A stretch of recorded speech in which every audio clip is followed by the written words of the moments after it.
10น้ำขึ้นไหลนองเดือน11น้ำคลองถอยลงค่ำคืนมีไหลกระทงค่ำคืนมีไหลกระทงตามสายคลองมีไหลเหือไฟ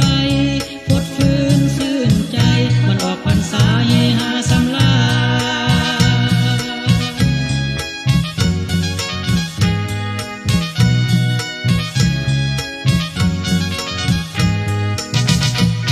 กลางเบ็นแข่งขันสีพายสาวหนุ่มยิงสายสีพายทั่วนาเสร็จสิ้นเวียกให้การนาเสร็จสิ้นเวียกให้การนามาลงนาวาแข่งขันออกแห่เลิกขับไปยาวขึ้นไปสู่หลักไม้ทุ่งใสสีแดงสีพายเมื่อได้เข้มแข็งหยิบเจ้าเล่งเก้าถึงหลักไสหยิบเจ้าเล่งเก้าถึงหลักไสเฮเฮฮาสนุกเทนาออกพรรษาปีนี้เข้าหนาปีนี้ก็งามเข้าหนาปีนี้ก็งาม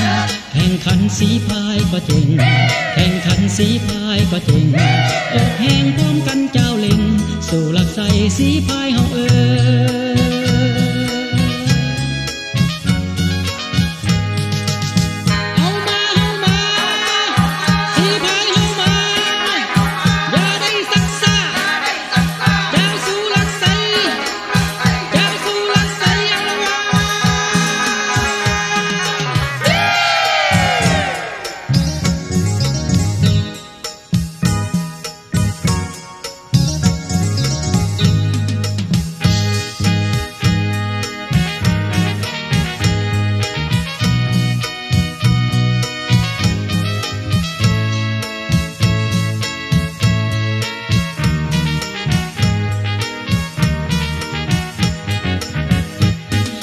เป็นแข่งขันสีพายสาวหนุ่มยิงสายสีพายทั่วนา